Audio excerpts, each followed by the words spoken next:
মমতা বন্দ্যোপাধ্যায়ের কালীঘাটের বাড়ির বা টালির চালটাকে ঢালাই করার জন্য তো লোকে এখানে প্লেন চালাবে না। বিষয়টা হচ্ছে মিথ্যার উপরে নির্ভরশীল একটা রাজনৈতিক ব্যক্তিত্ব এবং একটা রাজনৈতিক দল, যাকে আমি রাজনৈতিক গ্যাং বলি। ভাষণ শান্তিতে দিতে পারলেন না মুখ্যমন্ত্রী, এক। দ্বিতীয় কথা, শিল্প আনতে গিয়ে পড়লেন প্রশ্নের মুখে। একেবারে হই হই রই রই কাণ্ড এই লন্ডন সফর। শিল্প সম্ভাবনা হিসাবে আপনি কিভাবে দেখেন?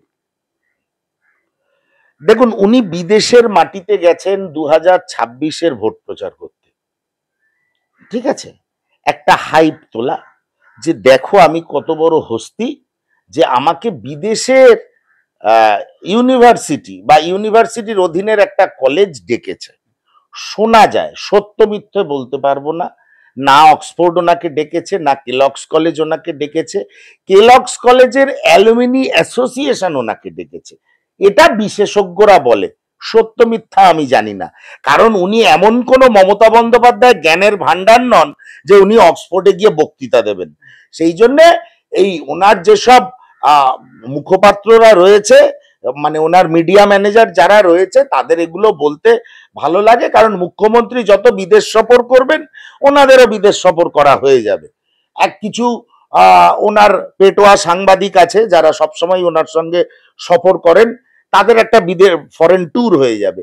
কিন্তু ওনারা যেভাবে ডিফেন্ড করছেন মাননীয় মমতা বন্দ্যোপাধ্যায়ের বিদেশ সফরটা, আদৌ কোনোভাবে পশ্চিমবঙ্গকে কোনো ফল দেবে না।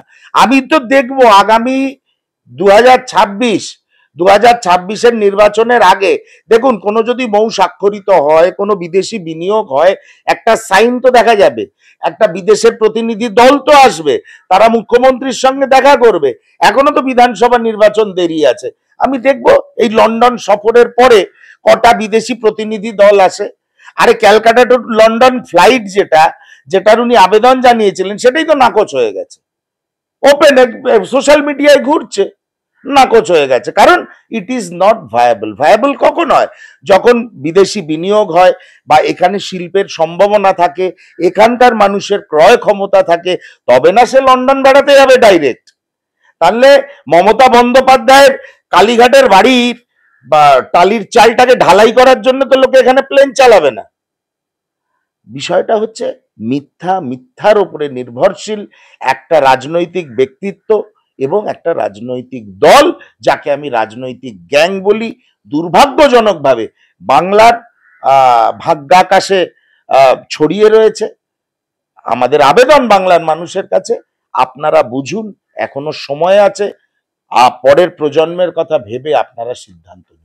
কুণাল ঘোষ তো বলছে বিরোধীদের, কুণাল ঘোষ, কুণাল ঘোষ কে? কুণাল ঘোষ কি তার পরিচয়? কি তারপর কে উনি? কে তৃণমূল কংগ্রেসের? শোনা যাচ্ছে উনি নাকি আগে জেনারেল সেক্রেটারি ছিলেন, মুখপাত্র ছিলেন, তারপর তো সেই দুটো পদ থেকে ওনাকে সরিয়ে দেওয়া হয়েছে। আবার কুণাল ঘোষ আপনাদের কুণাল ঘোষ ট্রমা হয় কেন?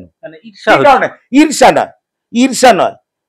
কুণাল ঘোষের কোনো কথার, যে সকালবেলা বলে মুখ্যমন্ত্রী আমায় জেল খাটিয়েছে, আর বিকেলবেলা বলে মুখ্যমন্ত্রী আমাদের অধিনায়িকা, আমি তার কথার কোনো গুরুত্ব দিই না। তার কোনো লোকাস স্ট্যান্ডাই নেই, তার কোনো সত্তা, রাজনৈতিক সত্তা বলে কিছু নেই।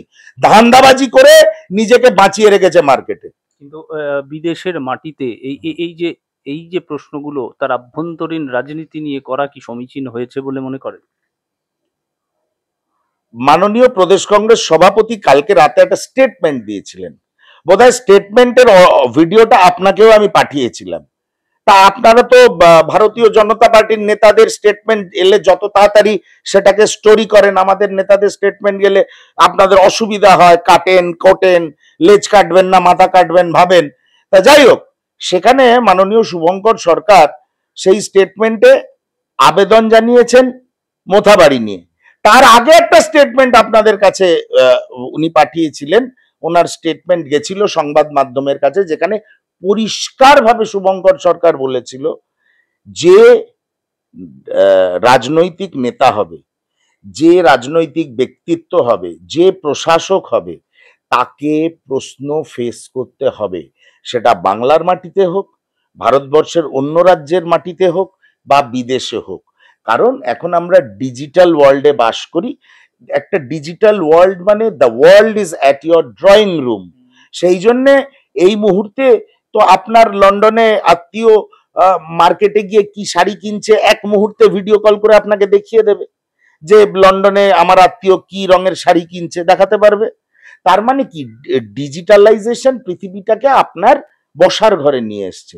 সেই জন্য এইসব ধাপ্পাবাজি মমতা বন্দ্যোপাধ্যায়ের, যে বিদেশের মাটিতে আমায় অপমান করলো, প্রথম কথা উনি কোনো ভারত সরকারকে প্রতিনিধিত্ব করছিলেন না, উনি কোনো জননেতা নন ভারতবর্ষের, উনি ইন্দিরা গান্ধী নন, উনি জওহরলাল নেহেরু নন, উনি রাজীব গান্ধী নন। সেই জন্য এগুলো ভাবতে ভালো লাগে। আর এখানকার কিছু পেটোয়া সাংবাদিক যারা পিছন সকালবেলা ওনার সঙ্গে জগিং করে লন্ডনের রাস্তায়, তাদের এগুলো ডেপিক্ট করতে ভালো লাগে। সেই জন্য উনি যেখানে যাবেন অভয়াকাণ্ডের প্রশ্ন ওনাকে ফেস করতে হবে। এটা আমি বলছি না, আমার দলের সভাপতি শুভঙ্কর সরকারও বলছে, বাংলার মানুষও বলছে।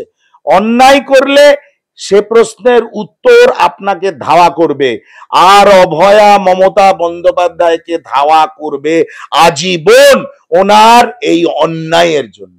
কিন্তু মিলল না, এখানেই বাঁধ সাধলো রাজ্য সাংসদ বিজেপি রাজ্যসভার সাংসদ তিনি শ্রমিক ভট্টাচার্য। তিনি বলছে আমাদের বিরোধী রাজনৈতিক অবস্থানে থাকলেও আমরা এই অপমানটা, মানে যেভাবে প্রশ্ন করা হয়েছে বিদেশের মাটিতে রাজনৈতিক সত্তা নিয়ে, সেটা আমরা মেনে নেব না।